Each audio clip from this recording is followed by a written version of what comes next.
Hello दोस्तों, आज है 29 दिसंबर 2024 दिन रविवार का। हैप्पी संडे आप सभी को। हिंदी तिथि पौष कृष्ण चतुर्दशी। और आइए बात करते हैं आज के मुख्य समाचार, बड़ी खबरें, देश और दुनिया का ताजा अपडेट लेकर हाजिर हो गए। आज का ये वीडियो भी बहुत ज्यादा महत्वपूर्ण होने वाला है। देश के अलग अलग राज्यों की ओर से बड़ी खबरें आई है, काम के अपडेट आए हैं। किसान भाइयों के लिए, युवाओं के लिए, कर्मचारियों के लिए, माताओं और बहनों के लिए, मकान मालिकों के लिए, किराएदारों के लिए काफी सारे महत्वपूर्ण अपडेट जानेंगे। सरकार के नए नियम, बड़ी घोषणा है। पूरा वीडियो आप ध्यान से आखिर तक जरूर देखते रहिएगा, है ना। तो बिना टाइम विलंब के शुरुआत करते हैं आज की पहली बड़ी खबर। सबसे पहले किसान भाइयों से जुड़ा अपडेट जान लेते हैं। सुप्रीम कोर्ट ने किसान नेता जगजीत सिंह डल्लेवाल को अस्पताल में भर्ती करने की अनुमति न देने के लिए किसानों को फटकार लगाई है। किसान नेता 26 नवंबर से ही अनिश्चितकालीन भूख हड़ताल पर बैठे हैं और उनकी स्वास्थ्य स्थिति बिगड़ती जा रही है। अदालत ने डल्लेवाल की बिगड़ती सेहत पर चिंता जताई और राज्य सरकार को आदेश दिया कि वे सुनिश्चित करें कि किसान नेता को चिकित्सा सहायता दी जाए। वहीं अदालत ने कहा कि जगजीत सिंह डल्लेवाल को अस्पताल में भर्ती करने के राज्य के प्रयासों से असंतुष्ट है। वहीं अब अदालत ने किसान नेता को अस्पताल में भर्ती कराने के लिए मनाने के लिए 31 दिसंबर का समय दिया है। पंजाब सरकार को सुप्रीम कोर्ट ने फटकार लगाई है। डल्लेवाल की बिगड़ती सेहत पर सुनवाई हुई सुप्रीम कोर्ट ने कहा कि पंजाब सरकार के प्रयासों से संतुष्ट नहीं है। साथ ही अपडेट आ रहा है कि खनौरी बॉर्डर पर 4 जनवरी को किसान महापंचायत का आह्वान किया गया है। किसान नेता जगजीत सिंह डल्लेवाल 26 नवंबर से अपनी मांगों को लेकर खनौरी बॉर्डर पर भूख हड़ताल पर हैं और उन्होंने 4 जनवरी को किसान महापंचायत का आह्वान किया है और ऐसा कहा जा रहा है कि वो 4 जनवरी को मंच से किसानों को संबोधित भी करेंगे। साथ ही अपडेट है 30 दिसंबर को पंजाब बंद रहेगा। पंदेर ने कहा कि मेडिकल और जरूरी सेवाएं चालू रहेंगी। बस, रेल सहित पेट्रोल पंप भी बंद रहेंगे। किसानों ने अपनी मांगों को लेकर 30 दिसंबर को पंजाब बंद की घोषणा कर रखी है और इस संबंध में किसान मजदूर संघर्ष कमेटी के नेता सरवण सिंह पंदेर ने एक वीडियो जारी कर लोगों के लिए संदेश भी दिया है और इस वीडियो में उन्होंने स्पष्ट किया कि 30 दिसंबर को कौन कौन सी सेवाएं बंद रहेगी, किन सेवाओं को इस बंद के दौरान छूट दी जाएगी। पंदेर ने कहा कि पंजाब बंद को सभी वर्गों का सहयोग मिल रहा है और इस दौरान पेट्रोल पंप, गैस एजेंसियां, रेल सेवाएं, परिवहन पूरी तरह से बंद रहेंगे। दुकानों के शटर भी बंद रहेंगे। इमरजेंसी सेवाएं चालू रहेगी। मेडिकल सेवाएं, शादी समारोह, एयरपोर्ट की जरूरी सेवाएं और बच्चों के इंटरव्यू वगैरह जैसी महत्वपूर्ण प्रक्रियाएं वो चालू रहेगी। साथ ही पंजाब यूनिवर्सिटी की 30 तारीख को होने वाली परीक्षा स्थगित कर दी गई है। किसानों के पंजाब बंद को लेकर यह फैसला हुआ है, अब 31 दिसंबर को होगी। चलिए बड़ी खबर देखिए। अजरबैजान प्लेन क्रैश पर पुतिन की माफी, जिम्मेदारी नहीं ली है। रूस के राष्ट्रपति व्लादिमीर पुतिन ने शनिवार को अजरबैजान के प्लेन क्रैश पर माफी मांगी है। पुतिन ने अजरबैजान के राष्ट्रपति से कहा कि हादसा उनके एयर स्पेस में हुआ, इसके लिए उन्हें दुख है। और बांग्लादेश ने तनाव के बीच भारत से चावल खरीदा है। 27,000 टन की खेप चटगांव पहुंची।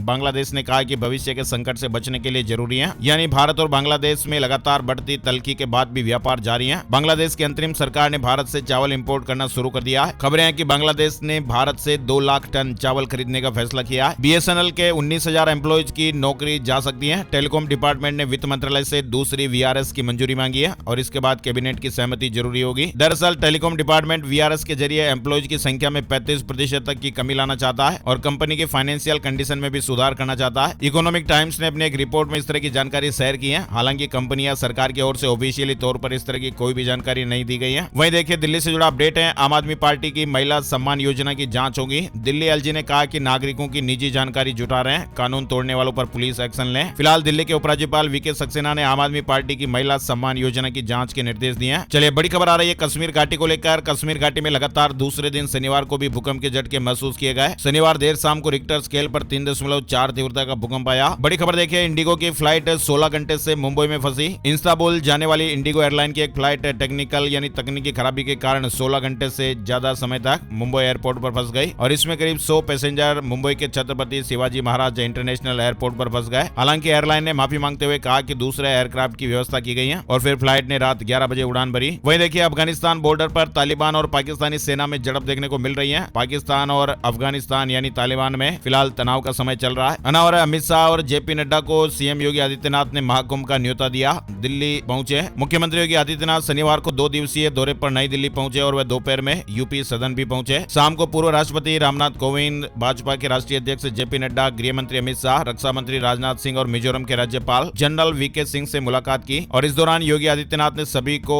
13 जनवरी से शुरू हो रहे महाकुंभ में आने का न्योता दिया। चलिए अगली बड़ी खबर राशन कार्ड को लेकर आ रही है और बहुत बड़ा अपडेट है। नए साल में राशन कार्ड की जरूरत नहीं पड़ेगी, सभी काम ऐप से हो जाएंगे। केंद्र और राज्य सरकार गरीबों की मदद के लिए कई योजनाएं चला रही है और इसी कड़ी में भारत सरकार ने एक ऑफिशियली ऐप लॉन्च किया है। भारत सरकार ने मेरा राशन 2.0 नामक ऐप लॉन्च किया है और इसमें आप बिना राशन कार्ड के भी राशन ले सकेंगे। इस स्कीम से पूरे देशवासियों को फायदा मिलेगा। बस आपको अपने ऐप में आधार नंबर डालना होगा और आधार नंबर डालते ही आपकी पूरी डिटेल इस ऐप में आ जाएगी और इसके बाद आपका काम पूरा हो जाएगा। चलिए आगे बढ़ते हैं। बड़ी खबर हरियाणा से आ रही रही है। हरियाणा कैबिनेट मीटिंग में कई महत्वपूर्ण फैसले लिए गए। हरियाणा के मुख्यमंत्री नायब सैनी की अध्यक्षता में शनिवार को मुख्य सचिवालय में कैबिनेट की मीटिंग हुई और इस मीटिंग में कॉमन एलिजिबिलिटी टेस्ट यानी सीईटी में संशोधन को मंजूरी मिल गई है। यानी अब जल्द ही नए सिरे से सीईटी होगा। स्क्रीनिंग टेस्ट के लिए 10 गुना ज्यादा कैंडिडेट्स बुलाए जाएंगे। इसके अलावा ग्रुप सी और डी की भर्ती के लिए आर्थिक और सामाजिक आधार पर मिलने वाले 5 अंक को हटा दिया गया। इससे पहले पंजाब और हरियाणा हाईकोर्ट ने भी इस पर रोक लगा दी थी। इसके अलावा सेना और सीआरपीएफ के शहीदों के परिवारों को मिलने वाला मुआवजा 50 लाख रुपए से बढ़ाकर 1 करोड़ रुपए कर दिया गया। हिंदी आंदोलन 1957 के मातृभाषा सत्याग्रहों के लिए मासिक पेंशन 15,000 रुपए से बढ़ाकर 20,000 रुपए कर दी गई है। इसके अलावा भी और मीटिंग में कई एजेंडों को मंजूरी मिली है। आधार कार्ड को ग्रुप ए और बी पदों पर भर्ती के लिए अनिवार्य किया गया। साथ ही किसान भाइयों के लिए भी अपडेट है। हरियाणा सरकार ने फसलों के नुकसान की रिपोर्ट मांगी है। सीएम सैनी ने कहा कि सभी डीसी को आदेश दिए। 5 जिलों में ओले गिरने से ज्यादा बर्बादी हुई। हरियाणा में सरकार ने 2 दिन बारिश और ओले गिरने से फसलों के नुकसान की रिपोर्ट मांग ली है। जिन किसान भाइयों का बीमा है उन्हें कंपनी से क्लेम दिलाया जाएगा और जिनका बीमा नहीं होगा उन्हें सरकार की तरफ से मुआवजा मिलेगा। वहीं बठिंडा बस हादसे के मृतकों के परिजनों को 3-3 लाख रुपए की सहायता दी जाएगी। सीएम मान ने घोषणा की है। केंद्र सरकार ने 2-2 लाख रुपए देने का ऐलान किया था। अभी हाल ही में पंजाब के बठिंडा जिले के तलवंडी साबो में शुक्रवार को एक प्राइवेट कंपनी की बस बेकाबू होकर नाले में गिर गई थी और इसमें ड्राइवर समेत 8 लोगों की जानें चली गई थी। 24 से ज्यादा लोग इसमें घायल हुए थे।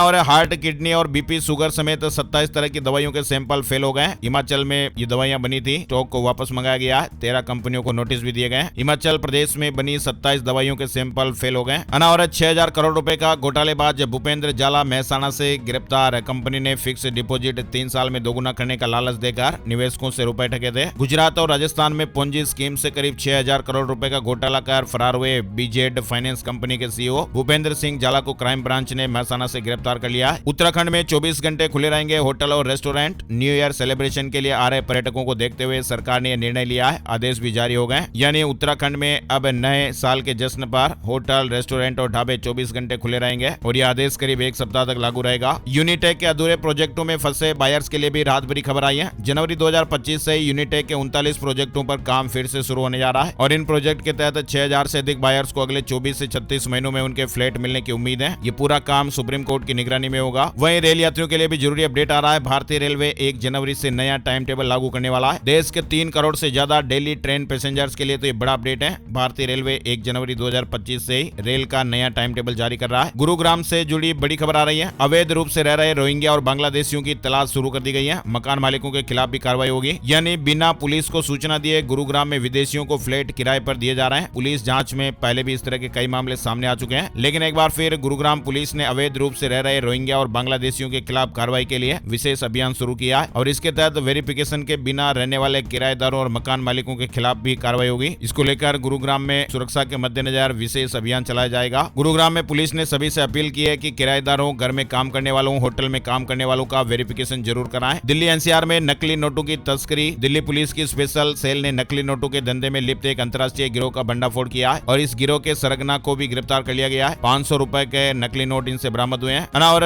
उत्तर प्रदेश के जिलों में चिपकाए जाएंगे क्यूआर कोड। स्कैन करते ही सुनाई देगी एक आवाज जिसमें आपको जानकारियां भी मिलेगी। महाकुंभ 2025 के आयोजन में प्रयागराज और आसपास के जिलों में पर्यटकों की सुविधा बढ़ाने के लिए क्यूआर कोड तकनीक का उपयोग किया जाएगा और ये क्यूआर कोड पर्यटकों को पर्यटन स्थलों और महाकुंभ से संबंधित जानकारी ऑडियो के माध्यम से प्रदान करेंगे। गाइडों की कमी को पूरा करने के लिए नाविकों और टैक्सी चालकों को भी ट्रेनिंग दी गई है। साथ ही अलर्ट भी है। महाकुंभ 2025 की 4 फर्जी वेबसाइट से 45 तीर्थ यात्रियों को ऑनलाइन ठग लिया गया। वीआईपी दर्शन के नाम पर ये फंस गए थे। यूपी के प्रयागराज में यह हैरान करने वाला मामला सामने आया है। महाकुंभ 2025 के नाम पर फर्जी वेबसाइट बनाकर इन्हें ठगा गया, इसलिए आप भी सावधान रहें। लग्जरी कॉटेज बुकिंग और वीआईपी दर्शन के नाम पर आपके साथ भी ठगी हो सकती है, इसलिए जरूर सावधान रहें। महाकुंभ के लिए रेलवे ने मोबाइल ऐप और वेबसाइट भी जारी कर दी है। ऐप पर ट्रेनों की समय सारणी, टिकट बुकिंग, स्टेशन से मेला क्षेत्र तक पहुंचने के मार्ग और रेलवे स्टेशनों पर उपलब्ध सुविधाओं की जानकारियां भी मिलेगी। दिव्य, भव्य और डिजिटल महाकुंभ के लिए रेलवे ने टोल फ्री नंबर के बाद मोबाइल ऐप और वेबसाइट भी जारी की है। वहीं उत्तर प्रदेश से जुड़ा अपडेट देखिए। एएनएम और आशा वर्कर घर घर जाकर टीबी के मरीज ढूंढेंगे। सीएम योगी ने टीबी उन्मूलन अभियान को लेकर कई निर्देश जारी किए हैं। वहीं खबर है कि महाकुंभ 2025 में उत्तर मध्य रेलवे 13,000 से अधिक ट्रेनें चलाएगा और इन ट्रेनों में 10,000 से अधिक नियमित गाड़ियां यात्रियों की सेवा में होंगी और इसके अलावा 3,000 से अधिक विशेष गाड़ियां चलाई जाएगी। लखनऊ में एक रिटायर्ड रेलवे अधिकारी को 8 दिन तक डिजिटल अरेस्ट रखा। 12 लाख रुपए ठग लिए गए। डिजिटल अरेस्ट की घटनाएं लगातार बढ़ती जा रही है और सावधान रहना जरूर बनता है। उत्तर प्रदेश के लखनऊ से चौंकाने वाला मामला सामने आया, जहां पर एक रिटायर्ड रेलवे अधिकारी को साइबर जालसाजों ने 8 दिन तक डिजिटल अरेस्ट करके रखा और धमकाकर 12 लाख रुपए की ठगी भी कर दी। बड़ी खबर झारखंड झारखंड से आ रही है। झारखंड के मुख्यमंत्री हेमंत सोरेन ने मैया सम्मान योजना के तहत महिलाओं को बढ़ी हुई राशि का भुगतान शुरू कर दिया है और इस योजना के तहत महिलाओं को अब 2500 रुपए हर महीने मिलेंगे। अल्ट्राटेक ने स्टार सीमेंट में 8.7% हिस्सेदारी और ली है और अब हिस्सेदारी 21.84% हुई। आदित्य बिरला ग्रुप की कंपनी अल्ट्राटेक ने स्टार सीमेंट में 8.7% एक्स्ट्रा हिस्सेदारी ली है। आपको बताएं 851 करोड़ रुपए के सौदे के साथ सीमेंट सेक्टर में अल्ट्राटेक की हिस्सेदारी 21.84% हो गई है और ये दुनिया की तीसरी सबसे बड़ी सीमेंट कंपनी है। वहीं 14.12% हिस्सेदारी के साथ अडानी ग्रुप दूसरे पायदान पर है, यानी कि इस इंडस्ट्री में 36% मार्केट शेयर सिर्फ 2 कॉर्पोरेट ग्रुप का हो गया है। आधे से ज्यादा सीमेंट मार्केट पर 5 कंपनियों का कब्जा आप देख पा रहे हैं। चलिए बड़ी खबर राजधानी दिल्ली से आ रही है। 31 दिसंबर को कुछ रास्ते बंद रहेंगे। दिल्ली में न्यू ईयर सेलिब्रेशन के लिए ट्रैफिक एडवाइजरी जारी हो गई है। नए साल के जश्न को देखते हुए दिल्ली पुलिस की ओर से एडवाइजरी जारी की गई है। बिहार से जुड़ा अपडेट देखिए। बीपीएससी विवाद में गतिरोध फिलहाल जारी है। छात्रों ने बातचीत का प्रस्ताव ठुकरा दिया है। सीएम नीतीश से मिलने पर अड़े हुए हैं। बिहार लोक सेवा आयोग के कथित पेपर लीक मामले को लेकर विवाद अब गतिरोध का रूप लेता दिख रहा है। प्रदर्शनकारी छात्रों ने शनिवार को पटना जिला प्रशासन की आयोग के अधिकारियों से बातचीत की पेशकश को ठुकरा दिया और मुख्यमंत्री नीतीश कुमार से मिलने का समय मांगा है। वहीं एक महाराष्ट्र से बड़ी खबर देखिए। बेल से इतना प्यार। जी हां, बेल की जान चली गई और उसके बाद बेल की तैरवी भी की गई। बेलों और ग्रामीणों को दावत दी गई। महाराष्ट्र के वासी में जानवर और इंसान के बीच प्यार की मिसाल देखने को मिली है। यहाँ पर एक बेल की जान चली गई और उसके बाद ग्रामीणों ने उसका क्रियाक्रम भी पूरे विधि विधान के साथ किया और ग्रामीणों ने बेल की तैरवी की रस्म भी निभाई। तैरवी के अवसर पर गांव के सभी बेलों को मीठा प्रसाद खिलाया गया और सामूहिक भोज का आयोजन भी किया गया। चलिए अमेरिका से जुड़ा महत्वपूर्ण अपडेट आ रहा है। H1B वीजा के लिए कंट्री कैप हटाने पर विचार कर रहा अमेरिका। भारतीय पेशेवरों पर इसका असर देखने को मिलेगा। खबर आ रही है कि अमेरिकी अधिकारी H1B वीजा कोटा हटाने के प्रस्ताव पर विचार कर रहे हैं और इससे हजारों भारतीय कर्मचारियों को लाभ होने की संभावना है। वही देखिए अमेरिका में बर्ड फ्लू के वायरस में म्यूटेशन देखने को मिला है। 2025 में बड़े खतरे की आहट भी हो सकती है। इन्फ्लुएंजा वायरस इस समय बहुत ही चिंता का विषय बना हुआ है और 2025 में एक गंभीर समस्या भी बन सकता है। हाल ही में अमेरिका में बर्ड फ्लू के कारण 20 बिल्लियों की जान चली गई और रिपोर्ट्स के मुताबिक पक्षियों से ये वायरस जानवरों में फैल रहा है। इसके अलावा अमेरिका में एक व्यक्ति भी बर्ड फ्लू से संक्रमित हुआ था। चलिए बड़ी खबर देखिए। मध्य प्रदेश के मुख्यमंत्री डॉक्टर मोहन यादव ने कहा कि ई मंडी योजना 1 जनवरी 2025 से ही प्रदेश की बी क्लास की 41 मंडियों में विस्तारित की जा रही है। यानी नए साल से ही मध्य प्रदेश के किसान भाइयों को मंडी में हाईटेक सुविधाएं मिलेगी। किसानों को यह सुविधा उपलब्ध कराई गई है कि वे मंडी आने से पहले मंडी में अपनी प्रवेश पर्ची खुद ही अपने मोबाइल से बना सकते हैं और भी कई सुविधाएं मिलेगी। इसके अलावा एप्पल की ओर से भी अपडेट देखिए। हार्ट रेट और बुखार की जानकारियां देंगे ईयरबड्स। एप्पल इस तरह की बड़ी तैयारी कर रही है। मध्य प्रदेश में साल 2025 में 15,000 पदों पर भर्ती होगी। कर्मचारी चयन मंडल ने प्रक्रिया शुरू कर दी है। 15 परीक्षाओं का कैलेंडर भी जारी किया है। वहीं बैंक ऑफ बड़ौदा में स्पेशलिस्ट ऑफिसर की 1267 वैकेंसी। 17 जनवरी 2025 तक आवेदन का मौका है। चलिए बड़ी खबर आ रही है दिल्ली वेदर अपडेट को लेकर। राजधानी दिल्ली में बारिश ने मौसम का मिजाज बदल दिया है। शनिवार को सुबह 8:30 बजे तक पिछले 24 घंटे में दिल्ली में बारिश का 101 साल का रिकॉर्ड टूट गया है और इस दौरान कुल 41.2 मिमी बारिश रिकॉर्ड की गई। ठंड भी बढ़ी है। वहीं बर्फबारी से श्रीनगर और लेह हाईवे भी बंद हो गया। भारी बर्फबारी देखने को मिल रही है। राजस्थान में भी आंधी बारिश से 2 लोगों की जानें चली गई। धौलपुर में पेड़ और कच्चे मकान धराशायी हो गए। राजस्थान के भी कई जिलों में तेज बारिश, ओले गिरने के साथ ही कुछ स्थानों पर आंधी बारिश की खबरें आई। मध्य प्रदेश में फिर से ओले बारिश गिरने का अलर्ट है। छत्तीसगढ़ में कई जगहों पर तेज हवाओं के साथ बारिश देखने को मिली है। झारखंड में भी कई इलाकों में बरसात देखने को मिल सकती है। 18 जिलों में हल्के से मध्यम दर्जे की बारिश हो सकती है। 12 जिलों में घना कोहरे का येलो अलर्ट भी है। हिमाचल प्रदेश में 24 घंटे में भारी बर्फबारी देखने को मिली है। लाहौल स्पीति में मकान, किन्नौर में सड़कें और शिमला में गाड़ियां बर्फ से ढक गई। अटल टनल भी बंद हो गया। सर्दियों में लंबे इंतजार के बाद हिमाचल प्रदेश की धरती बर्फबारी से सफेद हो चुकी है और यहाँ करीब 4-5 दिन बाद से फिर भारी बर्फबारी हुई है, जिससे अटल टनल आवाजाही के लिए भी बंद कर दी गई। मनाली में भी बर्फबारी का कहर देखने को मिल रहा है। सैकड़ों पर्यटक जाम में फंस गए। रात भर भूखे प्यासे रहने को मजबूर हुए। हालांकि प्रशासन ने तुरंत रेस्क्यू ऑपरेशन शुरू किया और बर्फ हटाने और यातायात सुचारू करने की कोशिशें की। उत्तराखंड में भी बारिश और बर्फबारी से ठंड बढ़ गई है। मौसम विभाग ने ऑरेंज अलर्ट जारी किया और अगले 24 घंटे भी कई इलाकों में बारिश की संभावनाएं हैं। चलिए बड़ी खबर राजस्थान से आ रही है। गहलोत राज्य में बने 9 जिले और 3 संभाग खत्म कर दिए गए हैं। यानी राजस्थान में अब केवल 41 जिले रहेंगे और कुल 7 संभाग रहेंगे। 9 जिले और 3 संभागों को खत्म किया गया है। कौन कौन से जिले निरस्त हुए आप देख पा रहे हैं। निरस्त हुए जिले जो फिलहाल इन जिलों में ही रहेंगे। जयपुर ग्रामीण और दूदू जयपुर जिले में, केकड़ी अजमेर में ही रहेगा, शाहपुरा भीलवाड़ा में ही रहेगा, गंगापुर सिटी सवाई माधोपुर, जोधपुर ग्रामीण जोधपुर में रहेगा, अनूपगढ़ श्रीगंगानगर में और सांचौर जालोर में रहेगा। इसके अलावा देखिए राजस्थान में पंचायत और पंचायत समितियों और जिला परिषदों का पुनर्गठन होगा। एसआई भर्ती पर कैबिनेट में फिलहाल फैसला नहीं हुआ है। इसके अलावा सीईटी का जो स्कोर है वो 3 साल तक मान्य रहेगा। शनिवार को कैबिनेट की बैठक में राजस्थान सरकार ने कई बड़े फैसले लिए हैं। 3 संभागों पाली, सीकर और बांसवाड़ा को खत्म कर दिया गया है और 9 जिलों को खत्म किया गया है जो नए बने थे। वहीं कानून मंत्री जोगाराम पटेल पटेल ने कहा कि एसआई भर्ती का प्रकरण एजेंडे में शामिल नहीं था, मामला कोर्ट में लंबित है। वहीं कानून मंत्री ने कहा कि 40 की जगह 25 ग्राम पंचायतों पर पंचायत समिति बनेगी। ग्राम पंचायत, पंचायत समिति और जिला परिषद का पुनर्गठन किया जाएगा। साथ ही बड़ी खबर देखिए राजस्थान से। राजस्थान के कोटपुतली में एक बच्ची बोरवेल में फंसी हुई है। फिलहाल उसे निकालने के लिए प्रशासन पूरी तत्परता से काम कर रहा है। एनडीआरएफ के 2 जवान 170 फीट गहराई में उतरे और यहाँ 10 फीट की सुरंग खोद रहे हैं। 120 घंटे बाद भी फिलहाल रेस्क्यू नहीं हो पाया है। दरअसल किरतपुरा के बड़ियाली की ढाणी की एक चेतना नाम की बच्ची है। ये सोमवार 23 दिसंबर को 700 फीट गहरे बोरवेल में 150 फीट पर फंस गई थी। वहीं चेतना का परिवार लगातार प्रशासन पर अनदेखी और लापरवाही के आरोप लगा रहा है। वहां के कलेक्टर ने कहा कि राजस्थान का सबसे मुश्किल ऑपरेशन है। 170 फीट गहराई में जवान खुदाई कर रहे हैं। ये खबर चली रही थी, लेकिन एक और मध्य प्रदेश के गुना से भी एक बड़ी खबर आ रही है। गुना में भी एक बच्चा 10 साल का जो बोरवेल में गिर गया, 39 फीट पर यह फंस गया। खबर लेके जाने तक यहाँ 4 जेसीबी से खुदाई हो रही थी। गुना जिले के राघोगढ़ में 10 साल का बच्चा बोरवेल में गिर गया और 39 फीट की गहराई पर यह बच्चा फंसा है। जेसीबी पोकलेन मशीन से खुदाई की जा रही है और बच्चे को निकालने के प्रयास जारी थे जब ये खबर बन रही थी। रात्रि 3:40 तक का तो ये अपडेट है कि वो बच्चा बोरवेल में ही था। रेस्क्यू टीमें लगातार काम कर रही हैं। वहीं राजस्थान के जयपुर में एलपीजी ब्लास्ट में 55% तक जूल से एक और व्यक्ति की जान चली गई है और अब तक इस हादसे में कुल 20 लोगों ने दम तोड़ दिया है। एसएमएस में 8 और पीड़ित जिंदगी की जंग लड़ रहे हैं। वहीं राजस्थान के टोंक में थप्पड़ कांड के आरोप में कांग्रेस के बागी नेता नरेश मीणा 14 दिसंबर से ही जेल में बंद है और उनकी जमानत अर्जी खारिज होने के बाद अब उनके समर्थकों का धैर्य टूट चुका है। बताया जा रहा है कि आज 29 दिसंबर को महापंचायत होगी जिसमें 1 लाख लोगों के शामिल होने का दावा किया जा रहा है। वहीं उपखंड अधिकारी द्वारा महापंचायत की सशर्त स्वीकृति भी जारी कर दी गई है। ये महापंचायत सुबह 11 बजे से शाम 4 बजे तक आयोजित हो सकेगी। शांतिपूर्ण तरीके से इस महापंचायत को करने के निर्देश दिए गए। 3 बार नरेश मीणा की जमानत खारिज हो चुकी है। वहीं राजस्थान में देखिए सरकार के खिलाफ प्रदर्शन करेंगे रेलवे कर्मचारी। बकाया मांगों को लेकर 8 जनवरी को विशाल जोनल प्रदर्शन का आयोजन होगा। North western railway employees union की ओर से एक बार फिर कर्मचारियों की मांगों को लेकर सरकार के खिलाफ प्रदर्शन किया जाएगा और 8 जनवरी को विशाल जोनल प्रदर्शन होने वाला है। राजस्थान के मुख्यमंत्री ने केंद्रीय कृषि मंत्री को पत्र लिखा है। राज्य में मूंग की खरीद अवधि 5 फरवरी तक बढ़ाने की मांग की गई है। वहीं राजस्थान प्रदेश में पिछली कांग्रेस सरकार के समय बने 19 नए जिलों में से 9 जिलों को सरकार ने समाप्त किया और इसमें शाहपुरा भी शामिल है जो भीलवाड़ा से अलग करके बनाया गया था। शनिवार को कैबिनेट की बैठक में यह फैसला लिया गया और सरकार के इस फैसले के बाद अब लोगों में वहां भारी आक्रोश है। शाहपुरा के लोगों ने सरकार के इस फैसले का विरोध किया और आज शाहपुरा बंद का आह्वान भी किया गया है। वहीं देखिए राजस्थान के जैसलमेर से एक बड़ी खबर आ रही है। जैसलमेर में बोरवेल की खुदाई के दौरान अचानक पानी की धारा फूट पड़ी।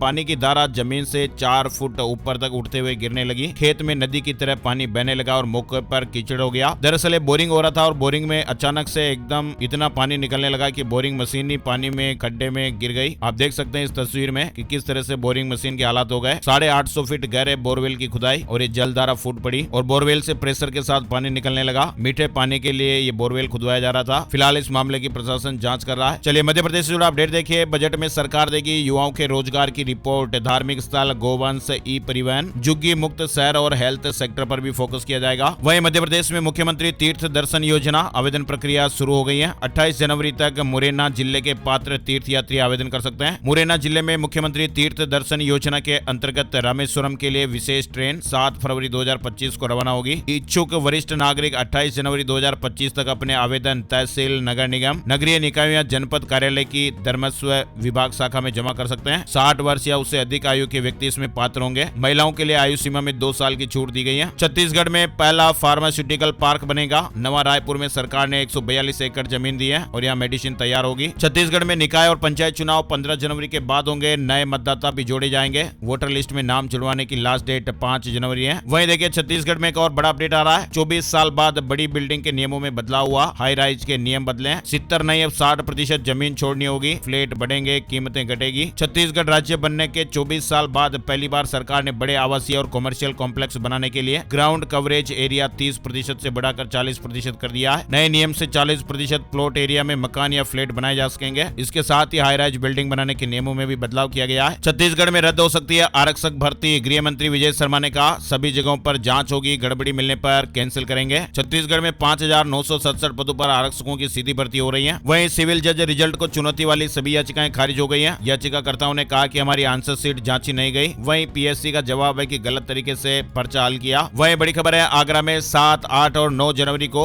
उत्तर प्रदेश माध्यमिक शिक्षक संघ के 57वें राज्य सम्मेलन का आयोजन होगा। 7 जनवरी को सम्मेलन का उद्घाटन रक्षा मंत्री राजनाथ सिंह करेंगे। हरियाणा में बैंक में चोरी के लिए सुरंग खोदी। ड्रिल की आवाज से बेरोजगार इंजीनियर पकड़ा गया। कर्ज उतारने के लिए उसने प्लान प्लान बनाया था। हिमाचल में जलोड़ी जोत टनल बनाने के लिए केंद्र की मंजूरी। 4 किलोमीटर लंबाई रहेगी, 12 महीने रहेगी आवाजाही। हिमाचल प्रदेश के कुल्लू जिले के सेंज आनी ओट नेशनल हाईवे 305 पर जलोड़ी टनल बनाने का रास्ता साफ हो गया है। इस टनल की फाइनल अलाइनमेंट रिपोर्ट को केंद्रीय सड़क परिवहन और भूतल मंत्रालय ने मंजूरी दे दी है। बिहार से जुड़ा महत्वपूर्ण अपडेट देखिए। फर्जी आधार कार्ड बनाकर रजिस्ट्री करवाने वालों पर एफआईआर होगी और सख्त कार्रवाई की जाएगी। 10 जनवरी से बिहार में शुरू होंगे 12वीं क्लास के प्रैक्टिकल एग्जाम। एडमिशन कार्ड जारी हो गए। बिहार बोर्ड 12वीं कक्षा की परीक्षाएं 1 फरवरी से शुरू होगी। वहीं बिहार में इंडस्ट्री लगाने की तैयारियां तेज हो गई है। नीतीश सरकार ने बड़ा प्लान बनाया है। प्रदेश में नई औद्योगिक इकाइयों के लिए 11,000 एकड़ जमीन का प्रस्ताव जिलों से उद्योग विभाग के पास पहुंच गया है। वहीं 14 जिलों में प्रस्तावित जमीन की जांच भी पूरी हो गई है। आइए अब आपको बताते हैं gold price today, silver price today, सोने चांदी के भाव। इस हफ्ते में सोना और चांदी में बड़ी बढ़त रही है। इस हफ्ते सोना 1,059 रुपए बढ़कर 76,436 रुपए पर पहुंचा। चांदी 2,698 रुपए महंगी होकर 87,831 रुपए किलो के भाव पर बिकी। और अब आपको बताते हैं आज का राशिफल। आज 29 दिसंबर का राशिफल। रविवार के ग्रह नक्षत्र मेष राशि वालों के बिजनेस में तरक्की के योग बना रहे। आर्थिक नजरिए से वृष राशि वालों के लिए आज अच्छा दिन है। मिथुन राशि वालों के बिजनेस में नए कामों की योजनाएं बनेगी जो लाभदायक होंगी। कन्या राशि वालों के बिजनेस में इनकम बेहतर होगी। धनु राशि के लोगों को रुका हुआ पैसा मिल सकता है। मकर राशि के लोगों को सितारों का साथ मिलेगा और इनके अलावा बाकी राशियों पर सितारों का मिला जुला असर रहेगा।